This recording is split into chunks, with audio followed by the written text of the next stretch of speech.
बिस्मिल्लाहिर्रहमानिर्रहीम, अस्सलाम वालेकुम। आज का जो हमारा टॉपिक है ये है ट्रांजिशनल डिवाइसेस। ट्रांजिशनल डिवाइसेस को लिंकिंग वर्ड्स भी कहते हैं और कनेक्टर्स भी कहते हैं। तो हम देखते हैं कि इनको कनेक्टर या लिंकिंग वर्ड ये या ट्रांजिशनल डिवाइसेस ये क्यों कहा जाता है। तो सबसे पहले हम इसकी डेफिनेशन को देखेंगे कि ट्रांजिशनल डिवाइसेस आर वर्ड्स और phrases that connect ideas, sentences और पैराग्राफ्स टुगेदर। यानी ये ऐसे अल्फाज या ऐसी फ्रेजेस हैं या ऐसी जो हैं सेंटेंसेस हैं जो कि आइडियाज़ को, आपके ख़यालात को और आपके पैराग्राफ्स को आपस में जोड़ती हैं। अब आपके जहन में क्वेश्चन आ रहा होगा कि इसका फ़ायदा क्या है। इसका फ़ायदा ये है कि जो ट्रांजिशनल डिवाइसेस हैं इनकी मदद से अगर आप लिखते हैं, इनको इस्तेमाल करते हैं अपनी राइटिंग के अंदर, तो आपकी राइटिंग स्मूथ हो जाती है। ठीक है, उसमें कोई डिस्कनेक्शन नहीं होता।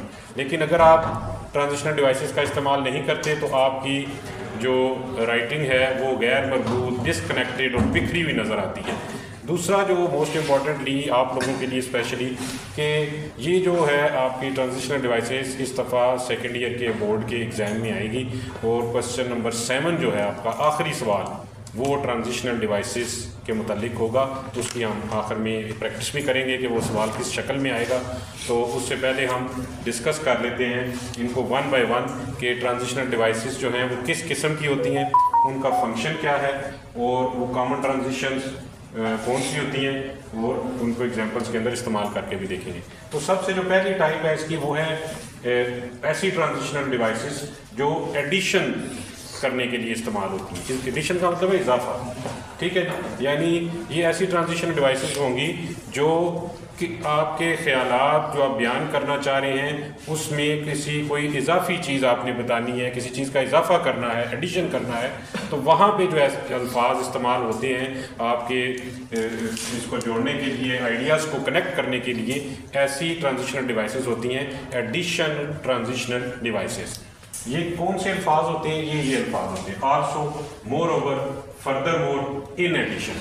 जैसा कि उर्दू में अगर हम बताएं तो मज़ीद बरां, इसके अलावा इनके मतलब बनते हैं। यानी एग्जाम्पल आप देखें तो ये देखें एक सेंटेंस है, दो सेंटेंस हैं, अली इज इंटेलिजेंट। अब अगर इसमें से हम ये हटा दें more over, Ali is intelligent, he is hard working, अब ये इसकी कोई सेंस नहीं बन रही। यानी ऐसे लग रहा है कि जैसे इसमें कहीं कोई चीज़ मिसिंग है। अगर आप इसमें ये लगा दें मोर ओवर, मोर ओवर का मतलब मजीद बरां, यानी अली इंटेलिजेंट है, मजीद बरां वो मेहनती भी है। Ali is intelligent, more over he is hard working. तो यहाँ पे जो मोर ओवर वर्ड है ये एडिशन ट्रांजिशनल डिवाइसेस है और ये क्या शो कर रही है?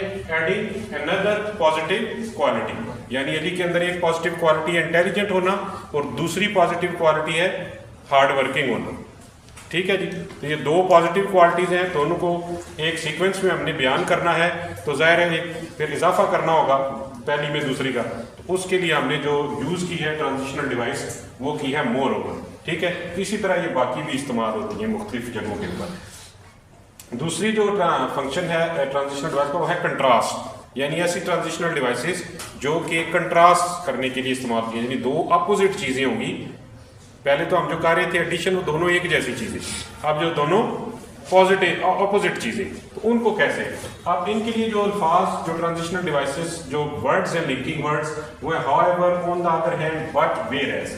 जैसा कि उर्दू में अगर तो लेकिन, दूसरी तरफ वगैरह। एग्जाम्पल देखें, he worked hard, however he could not pass the test. अब ये दो आइडियाज थे। ही वर्कड हार्ड, उसने मेहनत की, he could not pass the test, वो टेस्ट पास नहीं कर सका। तो अब अगर हम इसको ऐसी पढ़े he worked hard, he could not pass the test, तो अब इसकी सेंस क्लियर नहीं हो रही। लेकिन अगर हम बीच में ये यूज कर देते हैं however, अगरचे कि उसने मेहनत की, अगरचे वो टेस्ट पास नहीं कर सका, तो अब ये जो ट्रांजिशनल डिवाइस है यहाँ पे क्या किसके लिए इस्तेमाल हो रही है? शोइंग अपोजिट रिजल्ट्स, यानी ये तजाद शो कर रही है, कंट्रास्ट शो कर रही है, दो चीजों का अपोजिट शो कर रही है। तीसरी जो फंक्शन है इसका वो है कॉज एंड इफेक्ट, यानी सबब और नतीजा। और इसके लिए कॉमन कोई किसी कोई वजह होती है और उस वजह के बाद क्या नतीजा निकलता है। ठीक है, reason and effect, therefore, thus, consequently, as a result। मसलन it was raining therefore the match was cancel, यानी बारिश हो रही थी इसलिए देयरफॉर मैच कैंसिल कर दिया गया, यानी बारिश जो थी वो रीजन थी, ठीक है, और नतीजतन क्या किया गया, मैच कैंसिल कर दिया गया। Cause and effect. चौथी जो है ये एग्जाम्पल।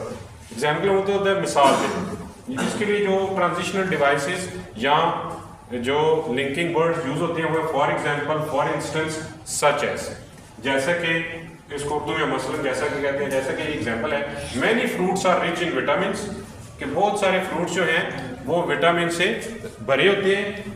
फॉर एग्जाम्पल ऑरेंजेस, तो आप यहाँ पे शोइंग एग्जाम्पल, एग्जाम्पल शो करने के लिए, एग्जाम्पल देने के लिए जो लफ्ज आप इस्तेमाल करते हैं, for example, for instance, such as, ये सारे के सारे ट्रांजिशनल डिवाइसेस होती हैं।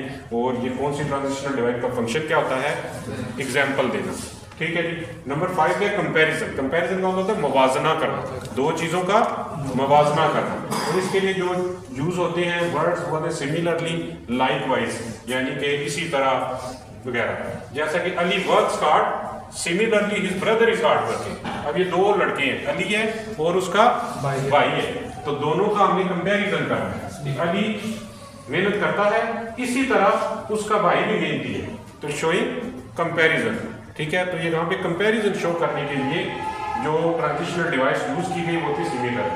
नेक्स्ट है जी नंबर 6 टाइम या सीक्वेंस, यानी तरतीब शो करने के लिए। और ये वर्ड्स कौन से होते हैं, फर्स्ट, नेक्स्ट, देन, फाइनली, तो पहले फिर आखिर में। जैसा कि इस एग्जांपल में first wash your hands, then eat your meat, finally clean the table. इसको इसके बगैर करें, wash your hands, eat your meat, clean the table. अब इसके अंदर सीक्वेंस मिसिंग है, तो ये अल्फाज लगे हैं तो इसके अंदर सीक्वेंस आ गया, ठीक है। इसके अंदर एक कनेक्शन आ गया, इसके अंदर एक इंटीग्रेशन आ गई है, तो ये सीक्वेंस शो करने के लिए होते हैं।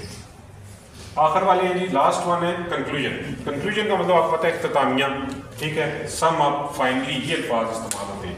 और ये जब कोई आप पैराग्राफ लिख रहे होते हैं तो उस पैराग्राफ के अंदर जो आखिर में पैराग्राफ होता है, जो ऐसे के अंदर आखिरी पैराग्राफ होता है या पैराग्राफ के अंदर आखिरी लाइन होती है, उसका जो स्टार्ट होता है वो इस ट्रांजिशनल डिवाइस से होता है, क्योंकि उसमें आपने जो पहले लिख चुके हैं उसका खुलासा बयान कर, जैसा कि इन कंक्लूजन, ये कोई एजुकेशन के बारे में कोई मजमून लिखा जा रहा है या पैराग्राफ लिखा जा रहा है, तो इन कंक्लूजन एजुकेशन इज की टू सक्सेस, यानी खुलासा ये है कि तालीम कामयाबी की कुंजी है। तो यहाँ पे जो इन कंक्लूजन लफ्ज है ये क्या शो कर रहा है, ये शो कर रहा है कंक्लूजन।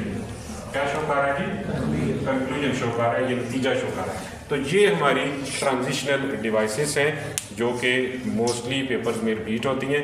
अब हम एक ऐसे पैराग्राफ की प्रैक्टिस करने लगे हैं, यानी ये जो क्वेश्चन है ये आपके पेपर में किस तरीके से आएगा, तो वो हम उस पैराग्राफ की भी प्रैक्टिस करेंगे। अब ये एक पैराग्राफ है, ये आपके सामने है, इस तरह का पैराग्राफ आपके पेपर में आएगा, जो क्वेश्चन नंबर 7 होगा आपके पेपर में, आखिरी सवाल होगा, और वो ट्रांजिशनल डिवाइसेस के मुतालिक होगा। इसी तरह लिखा होगा कि fill in the blanks with correct transitional devices, और नीचे वो ट्रांजिशनल डिवाइसेस जो है वो सीक्वेंस के बगैर दी गई होंगी, जहाँ से उठा के आपने इन ब्लैंक्स के अंदर ये पुट करनी होगी, ठीक है जी। जैसा कि ज़रा हम इसको प्रैक्टिस करते हैं, साथ में भी हमने पढ़ी हुई है। तो reading book is a good habit, reading books is a good habit, किताबें पढ़ना एक अच्छी आदत है। Dash it increases knowledge and vocabulary. More over, अब ये बुक्स के बारे में बात हो रही है कि किताबें पढ़ना अच्छी बात है, तो ये आपकी नॉलेज और वोकैबुलरी को इंक्रीज करता है, तो उसमें इजाफा है ना। तो एडिशन के लिए आपने देखना है कि इधर कौन सी ट्रांजिशनल डिवाइस है, मोर ओवर है, ठीक है जी। कौन सी है जी, मोर ओवर। तो आप यहाँ पे क्या कर देंगे, moreover. Dash it gives pleasure and peace of mind.